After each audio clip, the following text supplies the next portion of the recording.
Academically, I am a sociologist. A lot of people think that I came into this wanting to do stuff about gender identity. I didn't.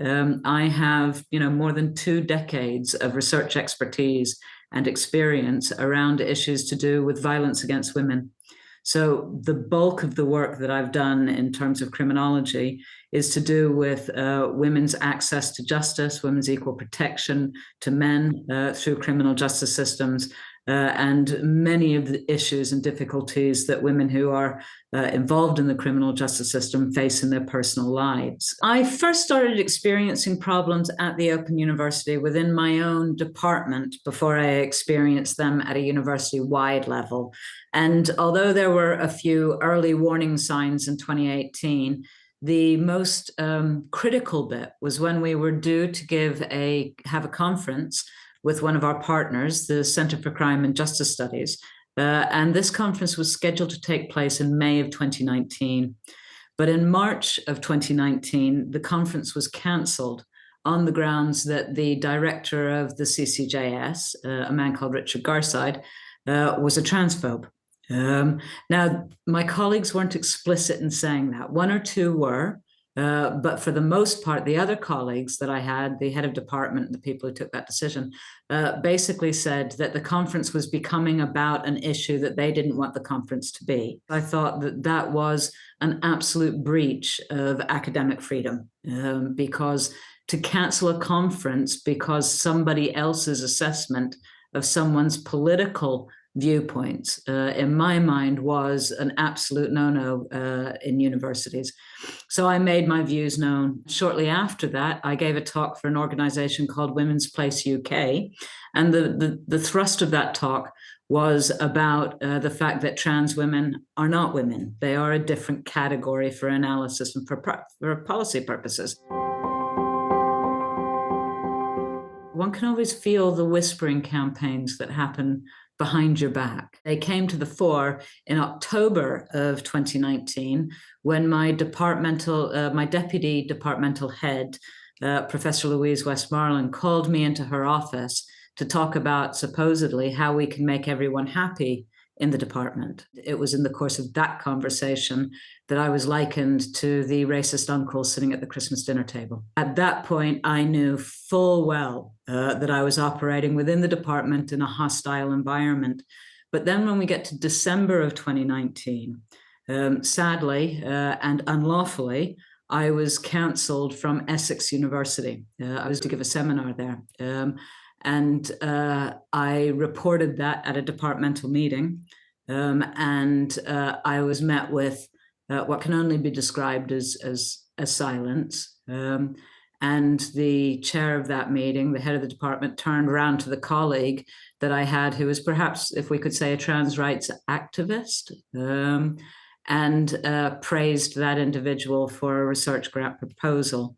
Now, that was at the self-same time that I had announced to the department that I was part of a 1 million Canadian dollar research grant, and that went uncommented. So by the time I got to December of 2019,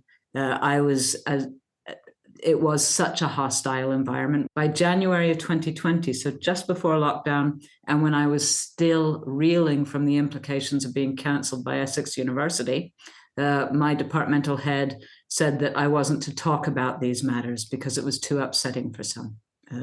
So that was a direct, you can't talk about your research. At that point, I was involved in a transgender prison replacement policy piece of research. We get to the spring of 2021.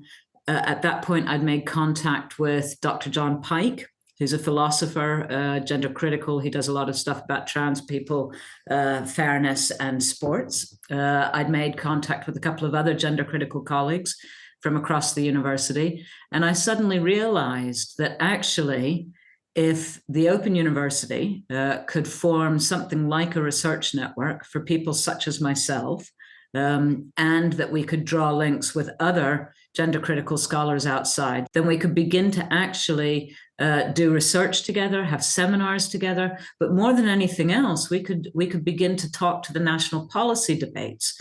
So to create, in ref terms, impact.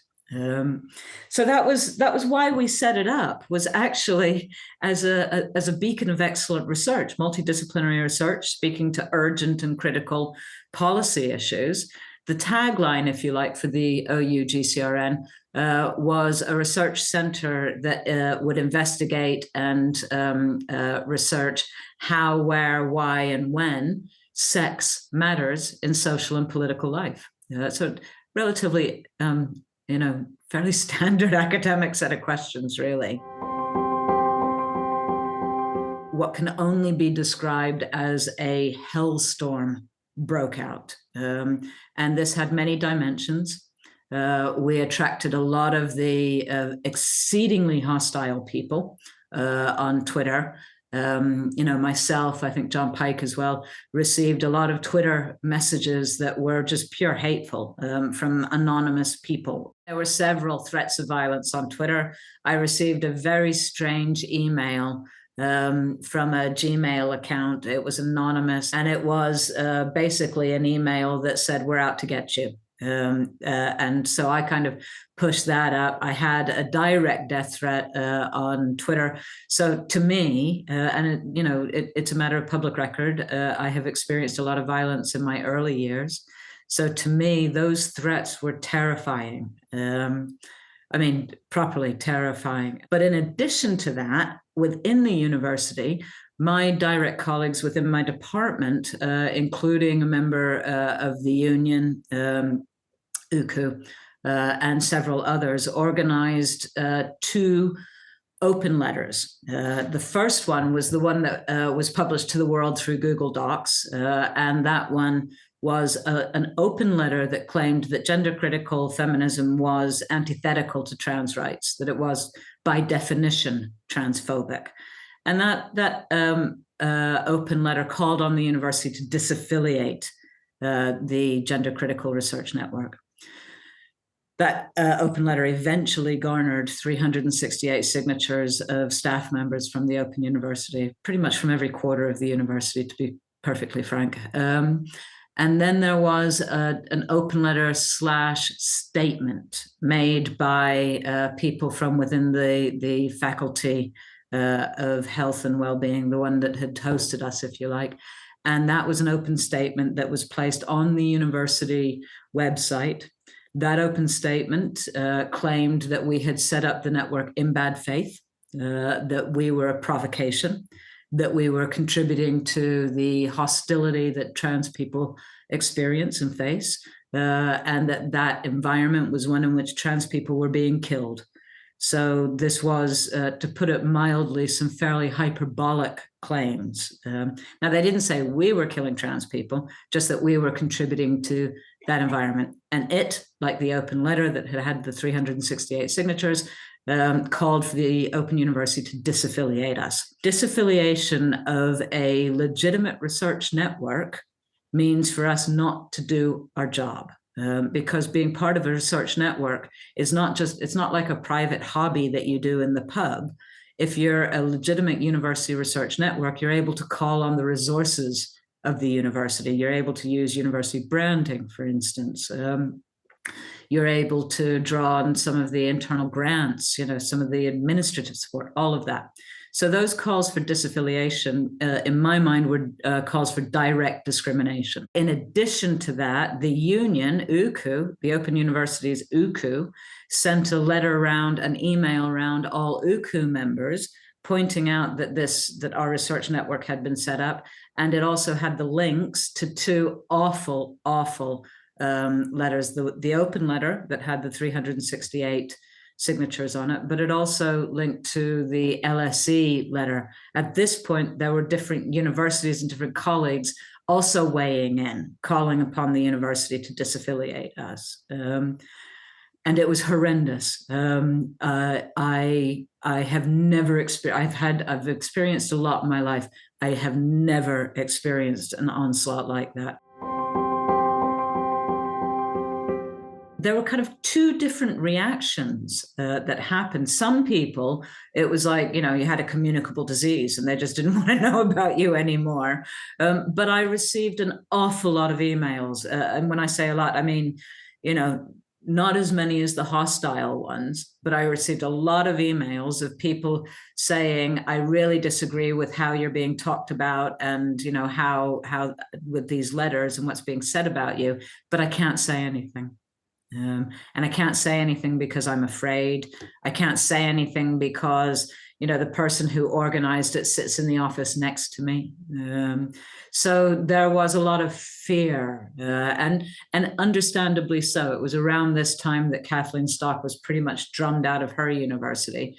And culturally, I think if you see, a professor getting drummed out of one university and then the reaction to setting up a network, sticking your head above the parapet becomes a very frightening thing to do. There was another set of reactions, and that was from the institution itself, because I'm not backwards and coming forwards. And to me, what was happening was just a straight up case of calls for discrimination, a straight up case of harassment, a straight up case of bullying. And I looked to my university managers to do something about it. And they did. They issued a statement to everyone in the university saying that as far as they were concerned, the OUGCRN was covered by academic freedom. And they were concerned about the harm that the trans and non-binary community were suffering. Right? So there was no harm on both sides issue here. It was, yes, the OUGCR, we can't shut it down. It has to be able to exist, but we understand that people are harmed by this. The university made several such statements like that. In the meantime, I had submitted a grievance because at this point I thought, I can't work in my department. The open letter has made virtually every single aspect of the university and university life difficult for me to work in. The open statement on the other faculty's webpage meant that some of the work that I was doing in terms of ref would become very difficult because I was working with many colleagues in that faculty. So I put a grievance in. And of course, by that point, I'd already received a death threat, and I had made that known to the university as well. But when you have 368 people from across the university calling for discrimination, harassing you, and when you're working in a hostile environment, the grievance procedure becomes hellishly difficult. I mean, hellishly difficult.